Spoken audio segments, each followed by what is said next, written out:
एकदम बढ़िया तरीके से अरबों खरबों रुपए के स्कैम को कानूनी जामा पहना करके देश के सामने प्रस्तुत किया गया और किस तरह से काले धन यानी ब्लैक मनी के जरिए लोकतंत्र के सबसे बड़े पर्व चुनाव को काला किया गया, गंदा किया गया, उसका खुलासा आज मैं इस वीडियो में करूंगी। इलेक्टोरल बॉन्ड के जरिए काले धन को सफेद किया गया। इस पर दी हिंदू के इस आर्टिकल ने मोदी के झूठ के गुब्बारे की हवा निकाल दी है।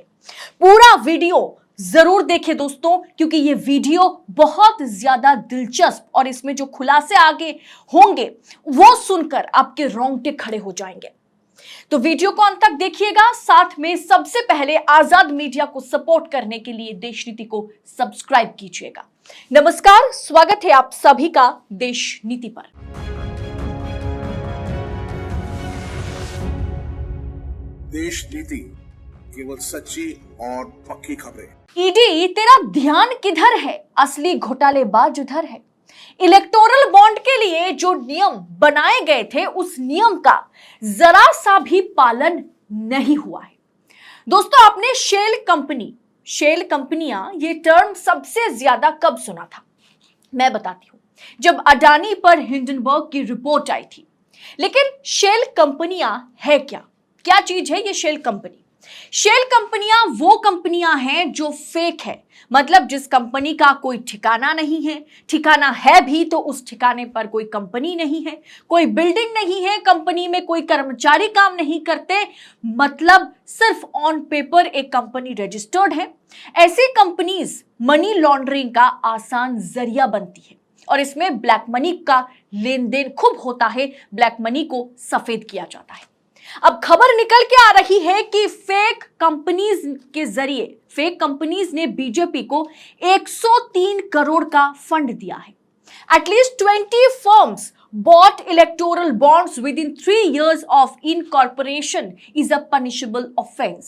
इस खबर को सुनने के समझने के बाद आपको समझ में आ जाएगा कि एसबीआई, मोदी सरकार और इलेक्शन कमीशन सब इसमें मिले हुए हैं। इस पर सवाल उठेगा।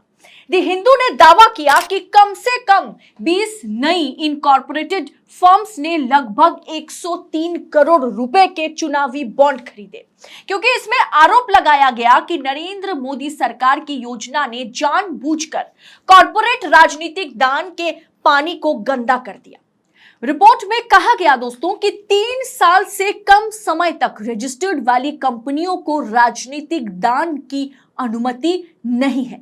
बावजूद डेटा से पता चलता है, ये डेटा आपके स्क्रीन पर है, आपके सामने है, इन तमाम कंपनीज ने, कम से कम ऐसी 20 कंपनीज ने जो है कि 103 करोड़ रुपए के बॉन्ड जो है दिए हैं, चंदा दिया है। और ये सभी कंपनीज 3 साल के लिए ना तो रजिस्टर्ड हैं और इनमें से ज्यादातर कंपनियां जो है वो शेल कंपनीज है, यानी फेक है। ये उन नियमों का सीधा उल्लंघन है जो 3 साल से कम पुरानी कंपनियों को, पार्टियों को चंदा देने से रोकते हैं। रिपोर्ट में यह सवाल उठाया गया कि क्या मोदी सरकार की चुनावी बॉन्ड, क्या मोदी सरकार की इलेक्टोरल बॉन्ड योजना ने जानबूझकर कॉर्पोरेट राजनीतिक चंदे को गंदा किया है? चुनावी बॉन्ड योजना से उस प्रावधान से छुटकारा मिल गया जो पिछले 3 सालों के दौरान कॉर्पोरेट दान को उनके औसत शुद्ध लाभ के जो है 7.5% तक का सीमित करता है। इसने दानकर्ताओं के लिए, यानी जो डोनर्स हैं, उनके लिए यह पूर्ण तरीके से गुमनामी की शुरुआत रही। दान की सार्वजनिक निगरानी को रोका गया था। 1985 में संसद ने धारा 293A में संशोधन किया, जिसमें कुछ शर्तों के अधीन में फर्म्स जो है वो जब पैसा देते हैं, फर्म्स द्वारा राजनीतिक चंदा या राजनीतिक योगदान पर प्रतिबंध हटा दिया गया था। इससे पहले देश में कोई भी राजनीतिक पार्टी को जो है कि कोई भी प्राइवेट फर्म जो है, कोई भी कॉर्पोरेट फर्म जो है योगदान या चंदा दान नहीं कर सकता था। दोस्तों, शर्तों में यह भी लिखा गया था, कहा गया था कि ये जो फर्म्स होंगे ये सरकार के अधीन नहीं होने चाहिए और 3 साल से कम पुराना कोई भी कंपनी या फर्म नहीं हो सकता जो पॉलिटिकल पार्टीज को फंड करे। इस खंड को अपनी अधिनियम 2013 की धारा 182 के तहत बरकरार भी रखा गया था। जब वित्त अधिनियम 2017 की धारा 154 में धारा 182 में संशोधन किया गया था, तो चुनावी बॉन्ड की शुरुआत से ठीक पहले इस खंड को फिर से बरकरार रखा गया था, लेकिन इसका पालन मोदी सरकार में नहीं हुआ। संशोधन ने पहले प्रावधान को हटा दिया, जिसके द्वारा किसी कंपनी द्वारा दान की गई राशि के उसके पिछले 3 सालों के दौरान उसके औसत शुद्ध लाभ का 7.5% तय किया गया था। लेकिन दोस्तों, यहां पर भी एक बड़ा झोल किया गया। इलेक्टोरल बॉन्ड घोटाले में एक तथ्य जो सबसे मजेदार है कि तमाम कंपनियां करोड़ों के घाटे में थी, उनका कोई मुनाफा नहीं हुआ था, फिर भी वे भाजपा को करोड़ों का चंदा दे रही थी। इनको इनकम टैक्स में भारी भरकम छूट भी दी गई थी। ओरिएंटल साउथ दिल्ली होटल्स ने जो है कि 49 करोड़ रुपए का घाटा किया, भाजपा को 5 करोड़ का चंदा दिया। इसने सरकार को कोई टैक्स नहीं दिया। विलेज नंदी प्राइवेट लिमिटेड को 48 करोड़ का घाटा हुआ, इसने भाजपा को 5 करोड़ का चंदा दिया, इसने भी सरकार को 0 टैक्स दिया। 2017 में ही भारत के चुनाव आयोग ने चेतावनी दी थी कि चुनावी बॉन्ड से शेल कंपनियों के माध्यम से काला धन का उपयोग हो सकता है। आरबीआई ने मनी लॉन्ड्रिंग के लिए बियरड बैंड को भी जो है उसका दुरुपयोग करने वाली कंपनियों की संभावना के बारे में सरकार को, मोदी सरकार को, अरुण जेटली को चिताया था। लेकिन मोदी सरकार ने इन तमाम आपत्तियों को खारिज कर दिया था।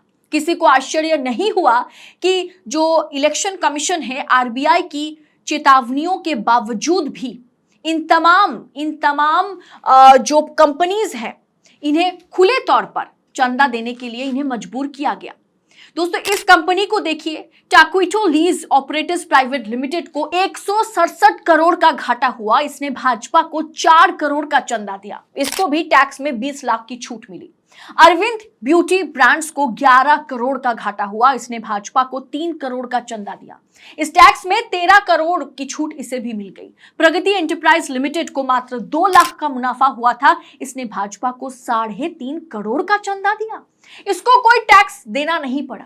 पहले नियम था कि कोई कंपनी अपने फायदे का सिर्फ 7.5% ही चंदे के तौर पर दे सकती है।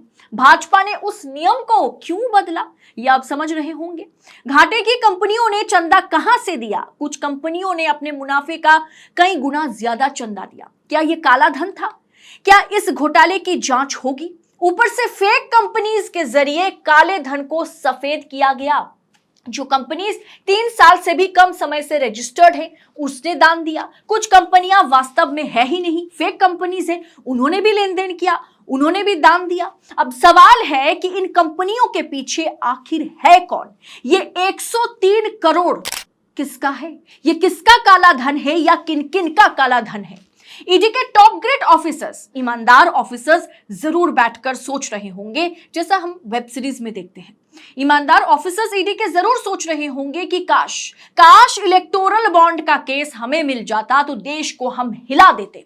दोस्तों, अगर ईडी वाकई, क्योंकि इसमें एक मनी लॉन्ड्रिंग का भी एंगल है और ये इलेक्टोरल बॉन्ड का जो मसला है ना, ये सारे एंगल को, सारे अपराधों को कवर करता है। ऐसे में अगर ईडी, सीबीआई या एनआईए स्वतंत्र होकर जांच करती है ना, या करती, तो अब तक मोदी की कुर्सी चली गई होती। खैर, इस रिपोर्ट के अंत में कहने के लिए कुछ बचा हुआ नहीं है, ये रिपोर्ट ही काफी है। लुटेरों ने किस तरह से लूट मचाई है, ये सबने देखा, और खासकर इलेक्टोरल बॉन्ड उसका जीता जागता उदाहरण है। किसी ना किसी दिन सत्ता तो पलटेगी, तब देखेंगे फकीर ने देश को कितना लूटा है, उसका पिटारा कैसे और कब खुलता है। फिलहाल इस रिपोर्ट में इतना ही। अगर आपको रिपोर्ट सही लगा है, पसंद आया है, तो वीडियो को, रिपोर्ट को आगे फॉरवर्ड करें, शेयर करें, ताकि लोगों तक सच पहुंचे। दोस्तों, देश नीति लगातार सच का साथ देता चला आ रहा है और आगे भी देता रहेगा। बस हमें इसमें आपकी सहयोगिता की, आपकी सपोर्ट की जरूरत है। आजाद मीडिया को, स्वतंत्र मीडिया को, इंडिपेंडेंट जर्नलिज्म को भरपूर सपोर्ट दे। जहां आज के समय में गोदी मीडिया, मेन स्ट्रीम मीडिया सत्ता के आगे नतमस्तक है, वहां देश नीति सर ऊंचा करके हर रोज आप तक सच्ची खबरें पहुंचाने का कोशिश कर रहा है। बस आप अपना सहयोगिता हमें दें। थैंक्स ऑप्शन के जरिए आप देश नीति को आर्थिक तौर पर मदद भी कर सकते हैं, ताकि हम और बुलंद आवाज और बेखौफ होकर आप तक खबरें पहुंचा सके। बहुत बहुत शुक्रिया। जय हिंद, जय भारत।